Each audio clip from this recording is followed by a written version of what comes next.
मैं अजय आपका अपने YouTube channel maths by ABSK पर स्वागत करता हूं। इस वीडियो में हम NCERT क्लास 12 एक्सरसाइज 1.1 के बचे हुए question number 1 to last that is question number 16 को सॉल्व करेंगे।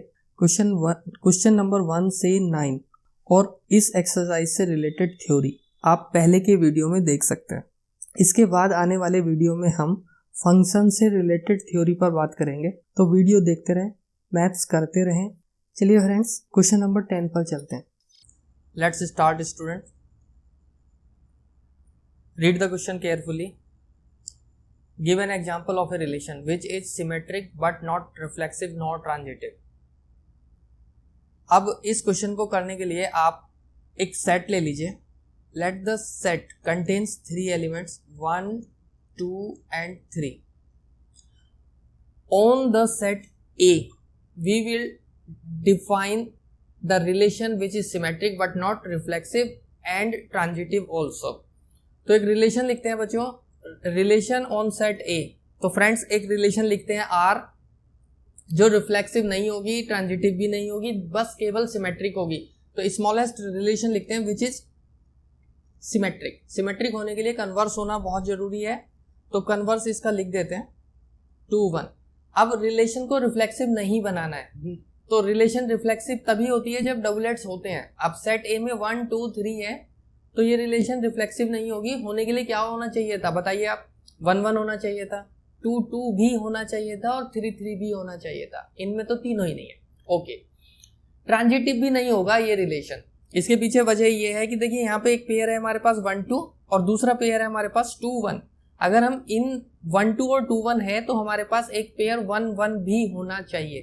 1, 1 होगा तो हमारा रिलेशन ट्रांजिटिव होगा, जो कि नहीं है। तो ये हमारी रिक्वायर्ड रिलेशन है। Move on to question number 10 second part. Transitive होना चाहिए यहाँ पे हमारा रिलेशन, तो एक स्मॉलेस्ट रिलेशन लिख लेते हैं जो ट्रांजिटिव होगा। मान लीजिए 1, 2, तो देखिए ये रिलेशन हमारा ट्रांजिटिव होगा।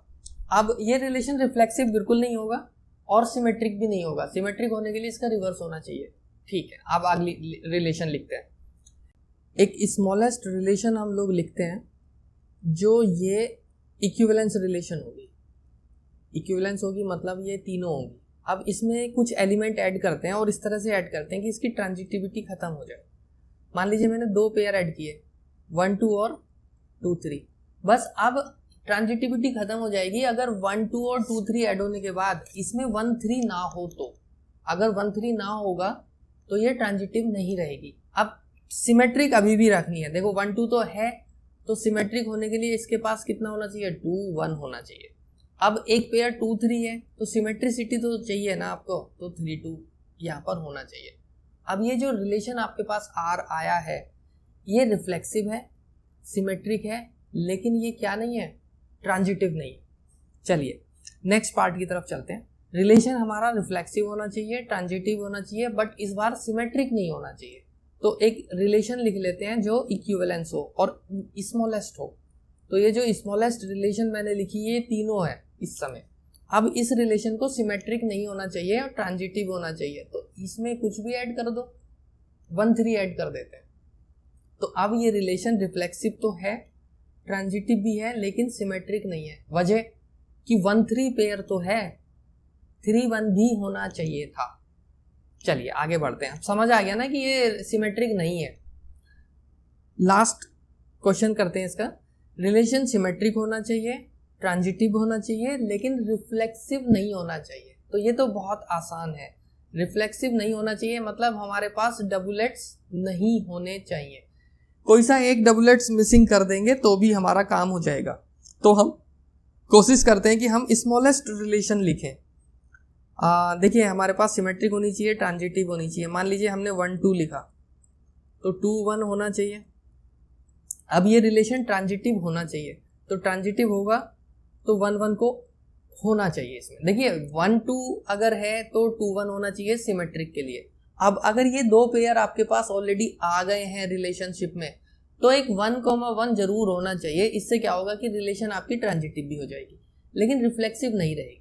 तो अब ये जो रिक्वायर्ड रिलेशन है ये सिमेट्रिक है, ट्रांजिटिव है, रिफ्लेक्सिव नहीं है। क्वेश्चन नंबर 11 की तरफ मूव करते हैं स्टूडेंट्स। वीडियो पॉज करके एक बार क्वेश्चन पढ़ लीजिए। Show that the relation R in set A of point in a plane given by R equals to P Q such that distance of point P from the origin is same as the distance of point Q from the origin is an equivalence relation। तो आपको एक show करना है कि relation R equivalence होगी। हम जानते हैं कि अब तक हम ये समझ चुके हैं कि रिलेशन इक्विवेलेंस कब होगी। मैं फिर से बता देता हूँ, रिलेशन इक्विवेलेंस होने के लिए उसे रिफ्लेक्सिव होना पड़ेगा, सिमेट्रिक होना पड़ेगा और उसे ट्रांजिटिव होना पड़ेगा। अब यहाँ पे जो रूल दिया हुआ है, रूल क्या है आपके पास? The rule is point P का ओरिजिन से डिस्टेंस किसके इक्वल होगा? एक पॉइंट Q होगा, उसका ओरिजिन से डिस्टेंस। हम इसे इस तरह से समझ लेते हैं बच्चों, दो पॉइंट लेते हैं, एक पॉइंट P है और दूसरा पॉइंट Q है। तो ये जो डिस्टेंस है इनका ओरिजिन से, ये इक्वल होना चाहिए। तो अगर ऐसे दो पॉइंट जिनका डिस्टेंस ओरिजिन से इक्वल होगा, वो दोनों पॉइंट हमारे रिलेशनशिप में होंगे। चलिए चेक करते हैं। रिफ्लेक्शन के लिए जाते हैं, रिफ्लेक्सिव। अब let suppose a point P belongs to set A। अब एक बात बताओ, पॉइंट P जो है सेट A में है, तो इस पॉइंट का ओरिजिन से डिस्टेंस किसके बराबर होगा? अपने खुद के बराबर होगा या नहीं होगा? होगा, बिल्कुल होगा। अब देखिए, अगर ये इसका OP का डिस्टेंस OP के बराबर है, जो कि है, तो रूल हमारा फॉलो हो रहा है। अगर रूल फॉलो हो रहा है तो P, P कहाँ होना चाहिए? रिलेशन में होना चाहिए। अगर P, P रिलेशन में हुआ तो हमारी रिलेशन कैसी हुई? सो R is reflexive. Clear? Symmetric के लिए चलते हैं स्टूडेंट्स। सिमेट्रिक के लिए हम क्या करते हैं कि एक पेयर उठाते हैं जो हमारा रिलेशन से होगा। अब रिलेशन में पेयर तो तभी होगा ना जब इन दोनों पॉइंट्स की डिस्टेंस हमारी ओरिजिन से कैसी होगी स्टूडेंट्स? इक्वल होगी। अब अगर डिस्टेंस इक्वल होगी तो इसका रिवर्स भी ट्रू होगा ना। OP की डिस्टेंस OQ से है तो OQ का डिस्टेंस OP के बराबर होगा। इट मीन्स आपका Q, P पॉइंट भी कहाँ होना चाहिए? R में होगा। अब अगर ये ऐसा है तो रिलेशन कैसी हो गई? सो R is symmetric. R is symmetric. Clear हो गया? ट्रांजिटिव के लिए चलते हैं। ट्रांजिटिव के लिए स्टूडेंट्स क्या करें, आप दो पेयर उठा लीजिए और इस तरह से उठा लीजिए कि वो दोनों पेयर हमारे कहां पर हो? रिलेशन में हो, PQ एंड QR। अब ये देखिए, अगर PQ रिलेशन में होगा तो इट मीन्स कि distance of P from origin will be equals to distance of Q from origin. And if Q and QR is in relation, that means OQ is equals to OR।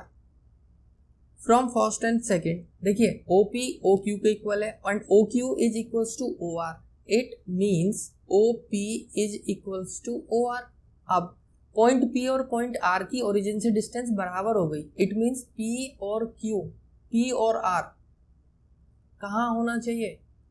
Relation में। P और R relation में होना चाहिए। It means relation is transitive true. Now second part देखते हैं students. Further show that the set of all points related two point P। बच्चों कौन कौन से पॉइंट P से रिलेट करेंगे? वो सारे पॉइंट P से रिलेट करेंगे जिनकी ओरिजिन से डिस्टेंस बराबर होगी। मान लीजिए ये आपका पॉइंट P है, तो इससे पॉइंट जो रिलेट करेंगे वो सारे पॉइंट रिलेट करेंगे जिनकी ओरिजिन से दूरी इसके बराबर होगी। तो वो बिल्कुल क्या होगा? रेडियस होनी चाहिए, एक सर्कल निकलना चाहिए। इस सर्कल के सर्कमफेरेंस पर जो पॉइंट P से जा रहा होगा, एक सर्कल जिसका सेंटर ओरिजिन होगा। देखिए P से एक सर्कल जा रहा होगा, इमेजिन करिए कि P से एक सर्कल हो और उसका सेंटर कितना हो ओरिजिन, तो इस सर्कमफेरेंस पे जितने भी पॉइंट होंगे उनकी ओरिजिन से डिस्टेंस इक्वल होगी, because we know that the radius of circle is constant. तो जितने भी पॉइंट्स इसके सर्कमफेरेंस पे होंगे वो सब किससे रिलेटेड होंगे, P से, हैंस प्रूव्ड। ये आपको यहाँ पर लिखना है, मेरे पास जगह कम है तो आप लिख लीजिएगा। मैं फिर से बता दूं, consider a circle which passes through P as we know that the radius of circle is constant, so all points fallen on this circumference will be related to P and they all makes a circle. I hope कि question clear हो गया होगा students. Now move to question number 12। Video pause करके क्वेश्चन पढ़ लीजिए। Show that the relation are define on a set A of all triangles are T1, T2 such that T1 is similar to T2। अब एक set दे रखा है A, आपको set क्या है, सेट ऑफ ऑल ट्राइंगल्स है स्टूडेंट्स ये। अब रूल क्या है हमारी रिलेशन का कि T1 को सिमिलर अगर T2 से हुआ, suppose a triangle T1 is similar to triangle T2, तो ये T1, T2 आपका रिलेशन में होगा। ये सिंपल सा रूल है और आपको ये शो करना है कि ये रिलेशन हमारी इक्विवेलेंस होगी। तो अब सबसे पहले रिफ्लेक्शन के लिए चलते हैं, रिफ्लेक्सिव होगी ये रिलेशन। अब देखिए एक ट्राइंगल कंसीडर करते हैं T1 जो कहाँ से है, A से है। अब T1 ट्राइंगल सिमिलर होगा किसके, T1 के, because all triangles are similar to itself, in fact congruent होते हैं। तो अगर T1 सिमिलर हैं तो T1, T1 should be in relation. This means R is reflexive। तो पहला पॉइंट तो हो गया। सिमेट्रिक के लिए चलते हैं स्टूडेंट्स। सिमेट्रिक के लिए एक पेयर ले लेते हैं T1, T2 and suppose this is in relation R। ये मान लेते हैं कि ये रिलेशन में है। अब ये रिलेशन में तो तभी होगा ना स्टूडेंट्स जब T1 किसके सिमिलर होगा, T2 के। T1 T2 के सिमिलर होगा, ये गारंटी इस बात की है कि तभी वो T1 T2 रिलेशन में है। अब अगर T1 T2 के सिमिलर है, it means T2 is also similar to T1। Converse भी ट्रू होता है स्टूडेंट्स इस केस में। This means T2, T1 should be in relation R, so R is transitive too, लिख लेंगे। So R is transitive, sorry symmetric, so R is symmetric। now transitive के लिए क्या करें आप, दो पेयर लीजिए T1, T2 and T2, T3। अब देखिए, और वो दोनों कहां से होने चाहिए, R से। now look, if T1, T2 is in R, that means T1 similar T2, again T2, T3 is in R, that means T2 similar T3, and from 1 and 2 as T1 similar T2, T2 similar T3, that means T1 similar T3। now T1 similar T3, so T1, T3 should be in R, hence R is transitive to। तो ये लिख लेना आप लोग। तो R relation कैसी हुई, transitive हुई। Now the relation is reflexive, symmetric and transitive, hence R the given relation is equivalence relation. Now consider three triangle T1 with side 3, 4, 5, T2 with sides 5, 12 and 13 and T3 with sides 6, 8, 10। as you can see students, 3, 4, 5 and 6, 8, 10, these two triangles side are in same ratio as 3 by 6 equals to 4 by 8 equals to 5 by 12 equals to constant, that is 1 by 2 in this case। So triangle T1 and T3 are similar। तो T1 and T3 triangle में relationship exist करती है। Now move on to question number 13 student, read it. Video pause करके आप question पढ़ लीजिए। Show that the relation are defined in set A of all polygons P1, P2 such that polygon P1 and polygon P2 have same number of sides is an equivalence relation। ठीक है, एक relation दी हुई है और इस तरह से दी हुई है कि side of polygon P1 is equals to side of polygon P2। अगर ये रूल फॉलो हो रहा है तो P1, P2 is in relation R। तो रिलेशन हमारा रिफ्लेक्सिव होगा। चेक करते हैं। Let P be any polygon which comes from set A as side of polygon P will be equals to side of polygon P itself। भाई हर एक polygon की अपने बराबर ही साइड होंगी ना, हर पॉलीगन की साइड सेम होती है। तो आपका मतलब क्या है, P, P रिलेशन में होना चाहिए। अगर P, P यानी कि हर एक P का डबलेट्स रिलेशन में है तो रिलेशन हमारी कैसी हो गई? सो relation is reflexive. Write down here. Symmetric के लिए चलते हैं स्टूडेंट्स। सिमेट्रिक के लिए हमने उठा लिए दो पॉलीगन P1 एंड P2 और वो कहाँ से हैं? रिलेशन से हैं। अब देखिए P1 and P2 is in relation, तो ये इस बात की गारंटी है कि साइड ऑफ P1 किसके इक्वल होगी? साइड ऑफ P2 के। तो अगर side of P1 equals to side of P2 है तो ये इसका सीधा सा मतलब ये होगा कि साइड ऑफ P2 किसके इक्वल होगी? साइड ऑफ P1 के। अब अगर साइड ऑफ P2 P1 के इक्वल हुई तो इट मीन्स P2, P1 भी रिलेशनशिप में होगा। That means relation is asymmetric too. यहां पर लिख लेना, रिलेशन इज असिमेट्रिक टू। अब ट्रांजिटिव की तरफ चलते हैं। ट्रांजिटिव के लिए आपको दो पेयर लेने पड़ेंगे स्टूडेंट्स। एक तो मैं ले लेता हूं P1, P2, ये हमारा R में है, और दूसरा ले लेते हैं, इस तरह से लेते हैं कि ये P2 कॉमन रहे, P2, P3, ये भी हमारा R में रहेगा। अब देखिए होगा क्या कि P1, P2 रिलेशन में होंगे, ये तभी होंगे जब side of P1 is equals to side of P2 होंगी। अगेन P2, P3 कब होगा? When side of P2 is equals to side of P3। अब यहाँ से दोनों से हमारा कंक्लूजन ये निकल रहा है कि side of polygon P1 is equals to side of polygon P2 and side of polygon P2 equals to side of polygon P3. That means side of polygon P1 will be equals to side of polygon P3. That means P1, P3 is in relation R. That is R is transitive to। बच्चों R तो transitive हो गई। अब अगर R transitive हो गई तो अब आप लिख सकते हैं as relation is reflexive, symmetric and transitive, hence the given relation is equivalence relation. Hence the given relation is equivalence relation.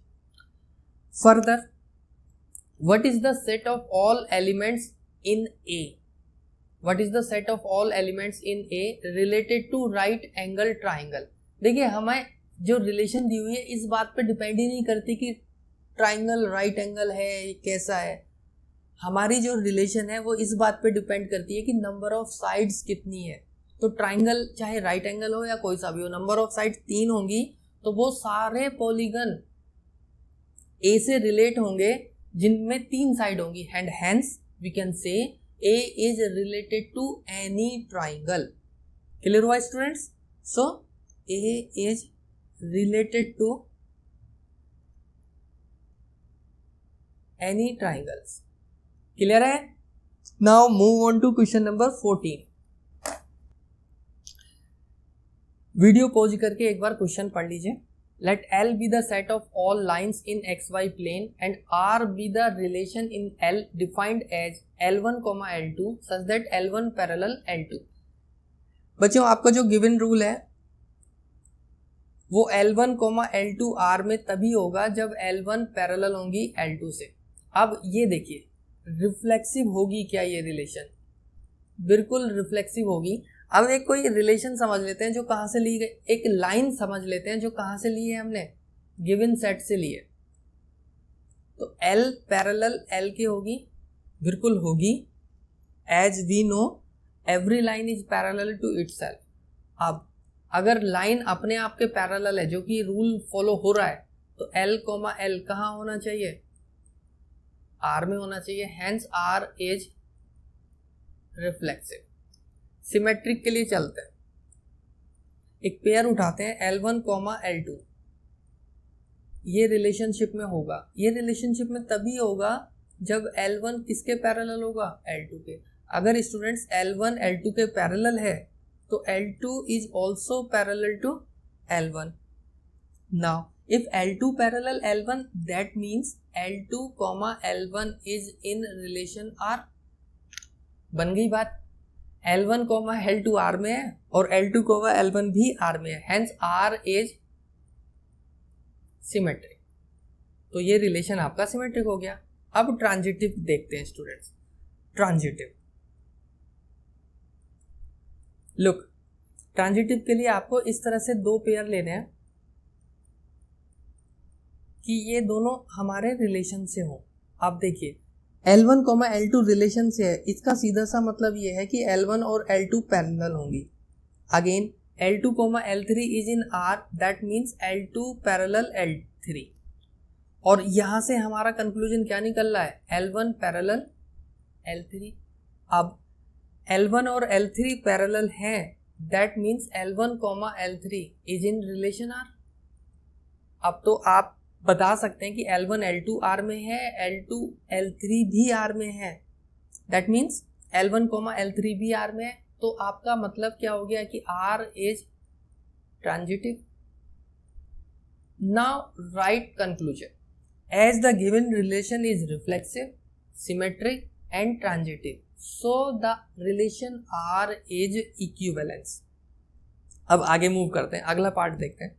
Find the set of all lines related to the line y equals to 2x plus 4। Look students, line कितनी दे रखी है, y equals to 2x plus 4। तो वो सारी लाइनें इस line से रिलेटेड होंगी जो इसके पैरेलल होंगी। अब इसके पैरेलल वो सब रिलेशन होंगी जिनका स्लोप कितना होगा, 2 होगा। ठीक, यहां पर ये क्या है, this is y intercept. Students, y intercept क्या होता है, जो लाइन y एक्सिस को जहां कट करती है और उसकी ओरिजिन से दूरी, ये y इंटरसेप्ट कहलाता है। अब देखिए इसका स्लोप तो 2 है, तो वो सारी लाइनें जिनका स्लोप 2 हो और इंटरसेप्ट कुछ भी हो सकता है, वो सब किससे रिलेटेड होंगी, आपकी गिवन लाइन से। So y equals to 2x plus c, where c may be any real constant, are related to the given line y equals to 2x plus 4। Clear हुआ स्टूडेंट्स, दोबारा से सुन लीजिएगा, y equals to 2x plus 4 से वो सब लाइनें related होंगी जिनका स्लोप 2 होगा, क्योंकि वो सारी लाइनें पैरेलल होंगी। क्लियर हो गया। अब चलिए क्वेश्चन नंबर 15 की तरफ बढ़ते हैं। क्वेश्चन पढ़ लीजिए student. Question number 15, the given set containing 4 element 1 2 3 4 and the given relation in roster form is this.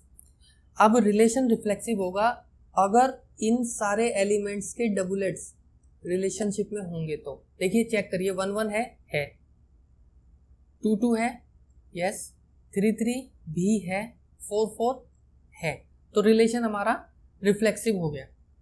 तो R is reflexive, R is reflexive, तो ये दो ऑप्शन तो रूल आउट हो गए, ये तो दोनों है नहीं, है ना, ये भी हो सकता है। छोड़ो, अभी और चेक करते हैं, सिमेट्रिक चेक करते हैं। देखिए 1 2 2 1 होना चाहिए, 2 1 नहीं है, तो ये रिलेशन हमारा सिमेट्रिक नहीं हुआ, रिफ्लेक्सिव तो हुआ, सिमेट्रिक नहीं हुआ। तो R is reflexive, transitive but not symmetric. एक बार ट्रांजिटिव और चेक कर लेते हैं। देखिए 1 2 है, 2 1 है, तो 1 2 होना चाहिए, जो कि है। फिर और कोई है जो 2 से स्टार्ट हो रहा हो, और कोई नहीं है। नाउ 2 2 छोड़ दीजिए, 2 से वाले तो सारे चेक कर लिए। 1 1 1 से 1 1 से 1 1 है, तो 1 से स्टार्ट होने वाला ढूंढते हैं, ये रहा। अब 1 3 1 3 तो है, फिर आगे चलते हैं, 3 3 3 को, ओके, तो रिलेशन इज ट्रांजिटिव। तो क्वेश्चन नंबर, इस क्वेश्चन का बी आंसर करेक्ट है। ये रिलेशन रिफ्लेक्सिव होगा, ट्रांजिटिव होगा, लेकिन सिमेट्रिक नहीं होगा। चलिए move on to question number 16। Question number 16 पढ़ लीजिए बच्चों। Let R be the relation in the set N, natural number होता है, a minus b such that a equals to b minus 2 where b is greater than 6। Choose the correct answer. देखिए जो rule given है वो है a equals to b minus 2। क्या आप इसे इस तरह से लिख सकते हैं, b equals to a plus 2, ठीक है। और यहाँ ध्यान देने वाली बात यह है कि b का वैल्यू किससे बड़ा होना चाहिए, 6 से। तो चेक कर लेते हैं, b का वैल्यू 6 से बड़ा तो यहाँ है नहीं, तो ये तो हो नहीं सकता। ये फिलहाल हो सकता है, ये भी हो सकता है, और ये भी आंसर हो सकता है। अब इस रूल को चेक करते हैं। देखिए जब a जो भी हो, b का वैल्यू इससे 2 ज्यादा होगा, तो 3 प्लस 2, यहाँ 5 होना चाहिए था, तो ये रूल, ये वाला तो पॉसिबिलिटी खत्म हो गई। अब अगर यहाँ 6 है, a की वैल्यू 6 है, तो b कितना होना चाहिए, a plus 2 that is 6 plus 2। तो ये मुझे सही लग रहा है। हाँ जी, सी आंसर करेक्ट है, क्योंकि यहाँ पर ये सेकंड रूल हमारा फेल हो जाता है। तो बच्चों आज हमारा एक्सरसाइज 1.1 कंप्लीट हो गया है। तो नेक्स्ट वीडियो में हम लोग फंक्शन पढ़ेंगे, पहले थ्योरी पढ़ेंगे और उसके बाद हम उसके क्वेश्चंस उठाएंगे। तो मिलते हैं बच्चों अगले वीडियो में। Then take care, bye, thank you.